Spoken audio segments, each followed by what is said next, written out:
here. All right.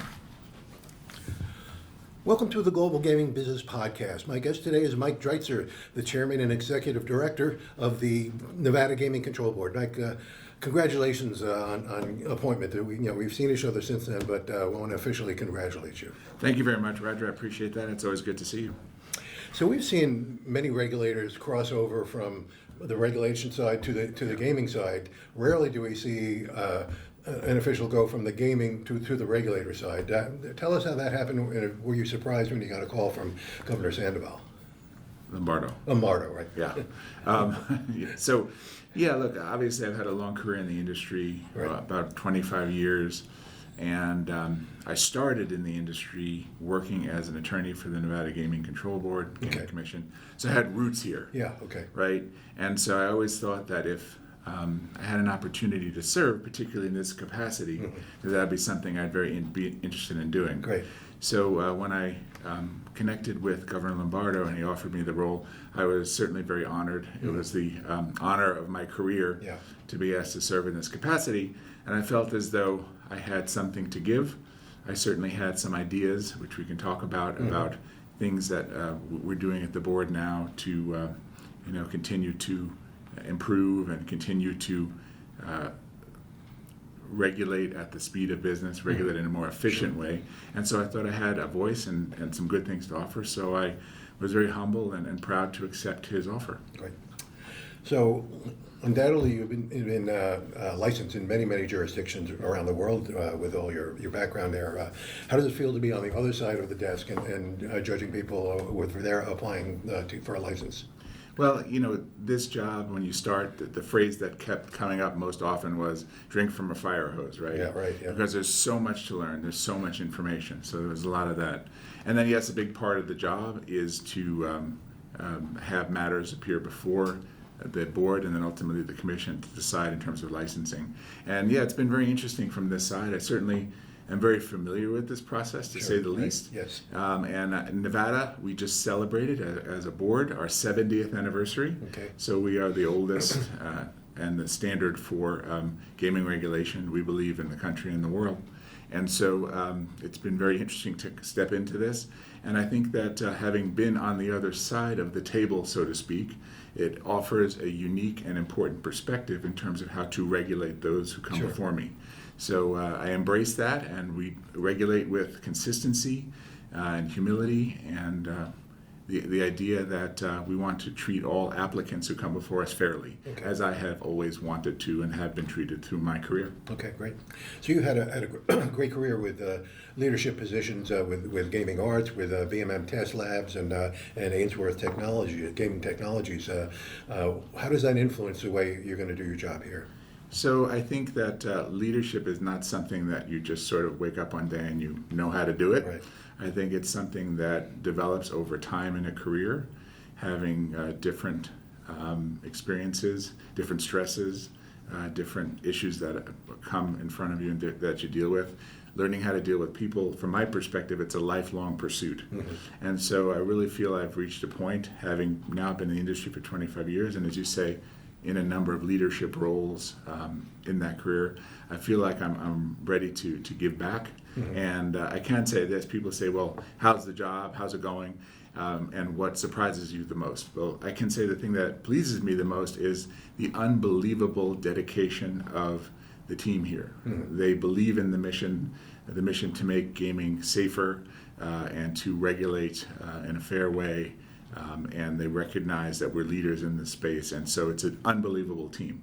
So I'm honored to, at this point in my life and career, be able to lead such a team. And things happen when they happen for a reason, and I feel like this time in my life is such that I'm able to accept this mantle and be able to do something constructive with it. But the staff has just been absolutely spectacular. Great, wonderful. It has been a rough couple of years for the board, however, with a lot of the AML issues that came up with the big casinos on the Strip. You've imposed big fines on them, but they weren't caught right away. Has that been cleared up? Have you solved that problem yet? So obviously, starting early this year, or even before that, there have been a fair amount of AML issues that have come before the board. Look, money laundering in casinos has been a big problem. it continues to be an issue, and we're doing everything we can to work with the industry to make sure that we continue to do better and better in that space. So it's not something that will disappear tomorrow. Sure. But it is something that I think we're making great strides in. So, for example, yes, certainly we've had regulatory fines, and as I know, fines make headlines. Right. But I think perhaps more importantly are the things that licensees do in conjunction with paying a fine to be able to overhaul their AML compliance within their organizations. And we've had great response all the way through all industry participants. By and large, I'll say this, and I mean this, and this is really the cornerstone of things. The licensees in Nevada, they're great professionals. They want to do the right thing. They want to have guidance when it's appropriate, and so their response to the AML issue is no different. They want to do better. They want guidance from the board, and we're giving them guidance. So there's a few things we're doing in that respect. Number one is we're looking at additional, stronger regulations that will enable the licensees to continue to do a better and better job, and so that's in process. Those things take time, and they'll be announced probably early next year. Some of the things that we're going to be doing, but then also to give guidance and expectation about what we expect under certain circumstances. So we are working with an industry that is ready, willing, and able to improve their compliance and improve their decision making when it comes to players and things like whether or not to grant credit and things of that nature. So I'm optimistic that we've made great strides. I think that as with AML, as with anything at the board, it's just a question of getting better. Your work's never going to be done. Sure, right. I don't think I'll ever sit with you and say, hey, AML is solved. Yeah. But we can get better and better, and I believe that these measures I've discussed will help us continue to get better. Okay, wonderful. So, how diligent are you when confronted with illegal gambling in Nevada? And of course, the online problems. Yeah, so obviously that's a big issue, and not unlike the AML issue, it keeps coming, right? Right. And we have a fantastic enforcement group here that does a great job of stamping out illegal gambling, whether it's an illegal bookmaking operation or a site or what have you. So we do a lot of that. Obviously, we are, as many state agencies are all over different states, we are resource constrained, so we're constantly trying to grow. We were fortunate enough in the last legislative session to add a number of agents, which will help us. And we're now hiring the agents that were authorized in the last legislative session, so we're very excited about that. And so we're going to continue to do more and more. The other thing we can do is work smarter, right? We can utilize tools that are now available to us, like AI and other things, to help us stamp it out. And we have some industry partners who are very interested in working with us and provide us analytics tools that we are considering using and actually will start to use to do a better and better job of stamping out these things. But it's top of the agenda. Illegal gaming is not to be tolerated, and we will continue to pursue it vigorously to make sure that we continue to make it harder and harder to do it and have it go away. Okay, great. So when Squeaks Edge casinos were operating in Nevada, you sent them cease and desist letters. The agency sent them cease and desist letters, and they did. They backed off. Prediction market is not working that way, unfortunately, except for a couple of companies, I guess. But the big one, Kalshi, is still operating here and is battling you like crazy. Do you believe you'll be able to keep them out of Nevada as well? So let me be clear. First of all, the activity that happens in the prediction markets, the sport contracts, that is gambling, right? There's no question about it, and we have said as much in our industry notices. With respect to companies that are participating currently in the prediction markets, we would invite them to be part of the Nevada gaming industry. We'd invite them to participate in the Nevada gaming industry.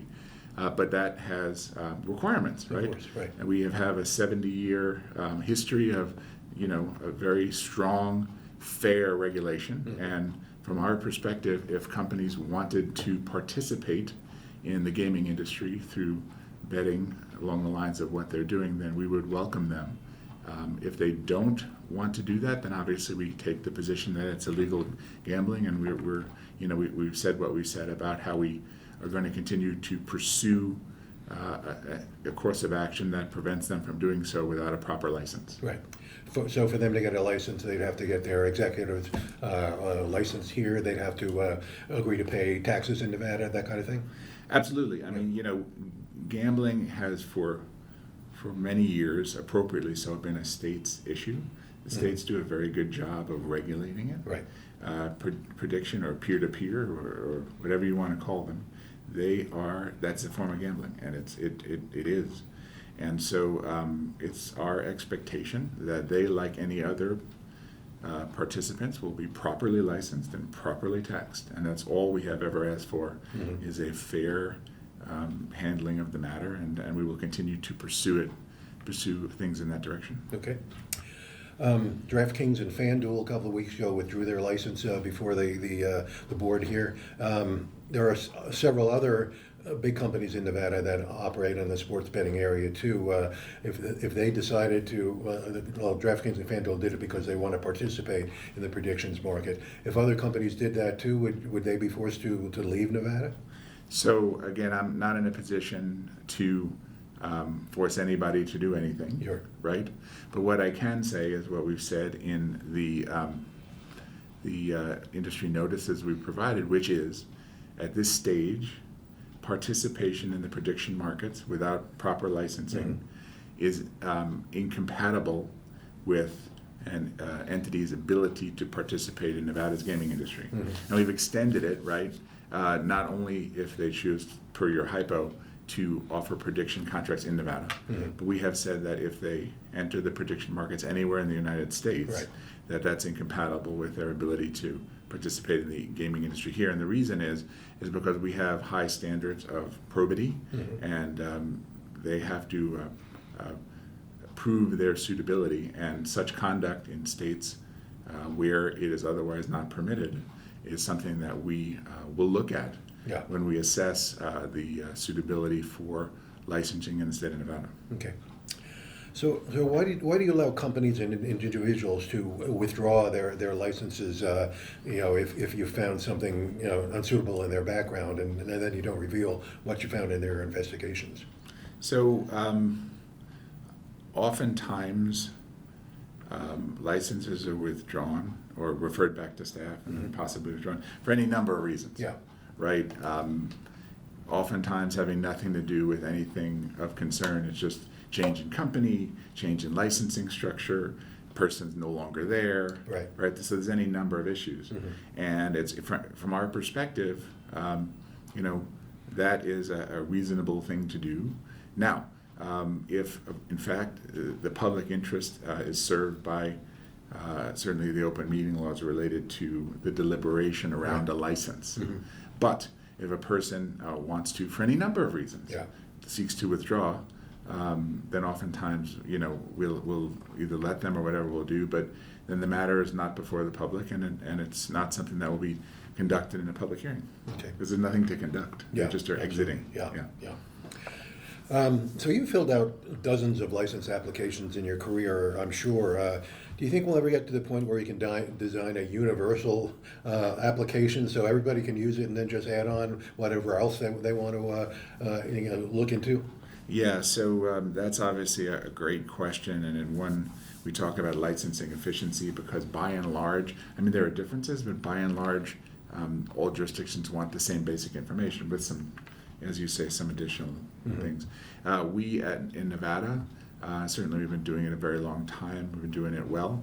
And so we will continue to look for efficiencies, right, to make sure that we continue to do it better and better, and we're streamlining it. When I was offered the role, I felt like the notion was compatible with the governor's goals, which is to be efficient and be reasonable, and to regulate at the speed of business. And so the types of efficiencies that you describe in licensing are things we're going to look towards. Right. And that's an area that we're going to continue to sort of think about how we can do it better. There are other areas too, one of which I'd actually like to plug if I have time. But we're always looking for more efficiencies. And to your point, a standardized application would be one of those efficiencies. So I can say we're looking in that direction to do a better job. I think that would be welcome in all states. I would think. Oh, absolutely. I mean, yeah. As you well know, there's software that you can plug all your information into, Right. and then it creates the proper form for various jurisdictions. So that does exist.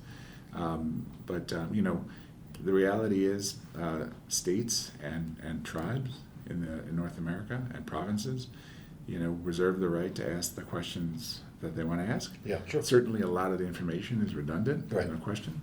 But sometimes they ask things that's unique to them. So we have to, of course, be respectful of that as well. But I'm all for things that can make both Nevada and North America more efficient. Okay, great.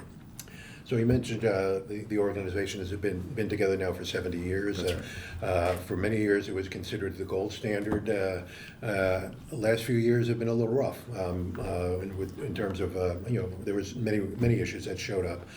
Particularly one of them was the instability of the chairman's position. A lot of people coming and going, in the last 5 years or so. Are you preparing to serve out your full term here?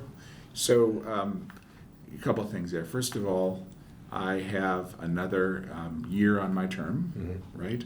And then beyond that, I guess technically speaking, is beyond my control. Yeah. However, the conversation I had certainly with Governor Lombardo is I took the role to serve another term, and that would be my hope and expectation to serve a full term beyond this, because I think you have to your point, put in a fair amount of time, Right. Given the intricacies and issues, particularly these days with Sure, some of the things going on absolutely, yeah. with the agency. So my hope and expectation, my arc, so to speak, is to do the remainder of this term and then a whole other term, Okay. which I think will give time to provide some stability to the agency and to implement some of these changes and all that. Now, having said that, certainly we've had chairpersons who've stayed for shorter periods of time, and circumstantially that's just been how it's been. Right. But each of them, if you look at the lineage, have all had very unique perspectives Right. and added a lot to the role.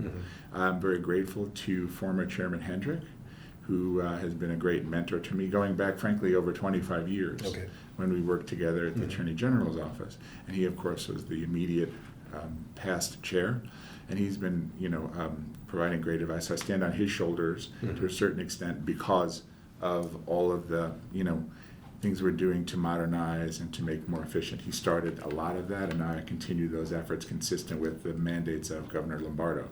In addition to that, I've been very, very grateful to have any number of past chairs and board members reach out to me and provide great advice, and basically support me in this role, knowing that it's a difficult role. I've been on good days, and you have to make some difficult decisions Sure. across the time you're here. So it's a great continuity. So I don't want to suggest that I intend to be here longer. Sure, right. This term and then the next term. But nevertheless, I think we really have inherited great tradition across prior chair and board members, and now working to sort of further the governor's mandate in a lot of these respects is very gratifying, and I think we're starting to make some good progress. Okay, great. So you've got a meeting tomorrow, and I know this predictions market issue is going to come up. Do you believe you're really fighting for the entire industry, not just for Nevada? I mean, if they find that the predictions market is such legal, I mean that would be a big blow to the industry, all across the country here. So do you believe that it's really important that you win this battle? Well, I think it's very important for not just Nevada, but all states and Sure. even tribes to win this battle, because they're engaging in, as we've said, illegal gambling. Full Right. stop. Right. Yes. And so there's a number of jurisdictions and individuals in jurisdictions across the country that are working towards that goal of making sure that if these companies, well, whoever they may be, Yeah. want to participate, that they do so lawfully in accordance with state regulation. As you say, get a license and pay tax. So I do like to think that in Nevada we are doing our part, but we're part of a much larger mosaic, if you will. Right. I can say this. There's a danger to this that I think many folks don't necessarily fully consider, that I think is important to state. And that is, certainly we talk about, sports betting Sure. versus prediction, right? And that's sort of the obvious, Right. right? But I can say that there are ways to take information from prediction outcomes and create other types of gaming. Even as slot machines and other games that appear in Right. casinos. So obviously, if you take it to its next stage, Right. there is grave concern, even well beyond the Absolutely. sports betting range. Yep. And there's a lot of examples of this sort of thing, and so we need to be very vigilant to make sure that, again, the participants participate in ways that are legal and they pay proper tax, and we do it well as we've done it. The other piece too is even setting aside the notion of they should have a license to engage in certain activities, Right. and even setting aside the notion of they should pay taxes and all of that. There's certainly other issues that are directly of grave concern. And number one, you talk about problem gambling, Right. In terms of being able to regulate that and support that. I don't know that we see that in other areas in the prediction world. Safety, right? If you have a problem, who do you contact and that sort of thing. Sports integrity. You always have to have a scheme for strong support of sports integrity, making sure. And we've seen a number of scandals, right? We had a scandal in Major League Baseball. We had a scandal in the NBA, UFC, and others. Yep. And so, we have to make sure that the sports integrity is where it needs to be, and that all of these things provide safety for people who want to utilize these products. And I know that we in other states have been at this a long time, Right. and we have great experience and success in proper regulation of these things. Whereas in the prediction market, certainly that one would argue that's not necessarily the case. So I think you have to look at all of these factors. It's not just, hey, that's sports betting, right? There's these other factors around it that Sure. need to be considered as well. Right, great. Well, Mr. Chairman, thanks for taking the time to sit down with us, and congratulations on being named one of our 25 people to watch for 2026. It's an important year in the industry, and you're facing a lot of the important issues, and we hope you'll win, basically. Well, I appreciate that, and again, we're doing the best we can, and we're one agency of many. There's many agencies and great folks across Right. the country, and who are engaged in this. The one thing if I can plug this, Nevada has made substantial changes and will continue to make more changes when it comes to the lab and the use of technology. We have new leadership in the lab. Right. We have we're introducing a whole suite of new regs. In fact, on December 16th of later this month, we have a workshop to talk about new regs. We have new standards. We have new new website access, all the things that will make it easier to have licensees bring their technology to Nevada. I recognized when I started that, frankly, we had fallen a little bit behind in that. Right. I think Kirk saw that, and then I've furthered the work to where, we want new technology to come to Nevada, right? Right. We want to have approvals at the speed of business, right? We want to do faster. We want to do it faster. We want to be more transparent. We want to be more consistent when it comes to products in the state. So I do invite all new technology and all technology generally to come to Nevada, and let's give you an honest assessment of how we can offer that in the state. In the past, I had conversations with, let's say, a CEO who ran casinos in multi-jurisdictions. Right. And they said, well, we're not going to come to Nevada, or we're going to come to Nevada last. Right. And from my perspective, that was wholly unacceptable. And so we want to, again, improve that. So any chance I can, I'm going to make that pitch Right. to have people bring technology to the state. Very excited about Jeremy Eberwein, who leads the lab at this point. And again, some of the many changes that we're making that the industry will be seeing over the course of the next few months. So we're open for business, is Yeah. the point. And again, consistent with the governor's mandate, we want to make sure that people know this, and they're invited to come to Nevada, where we have, thousands of licensees who Right. would be ready to implement and roll out their products. You mentioned you talked to some past chairmen and past members of the board. Sure. Have you talked to other regulators from other states, and have they given you advice? They have, yeah, and it's really interesting to hear their points of view, because they have similar challenges but also some differences. Right. So it's been interesting to compare and contrast. I've attended a conference already with the International Association of Gaming Regulators, Right. and got a really good view, not only from North America, but frankly from the world. They had a really good attendance from around the world. Sure. So it's great to compare and contrast notes. They ask us a lot about Nevada. Oftentimes, we offer ourselves to offer training. For example, we recently had, a group of agents from Dubai come, and we sort of work with them in terms of giving them enforcement pointers. So we very much enjoy that, right? Yeah. I started a new tradition at the last G2E, where it was meant to be the board and commission, so 8 of us taking a tour of Yeah. the floor at G2E and meeting all of the players and seeing some new product. And then, regulators from the UK said, "Can we go?" I said, "Sure." Yeah. And so we compare and contrast and have good conversations. And then regulators from Norway and then Brazil and other states want to Yeah. come. So yes, very open to that. I think we can all share experiences and compare and contrast things that'll make us all stronger. Great.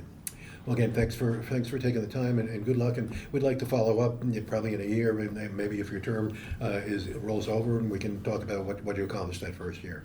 I would appreciate that. Thank you, Roger. It's always been a pleasure, and I thank you for coming by today. Great. Thank you. Terrific. Thanks.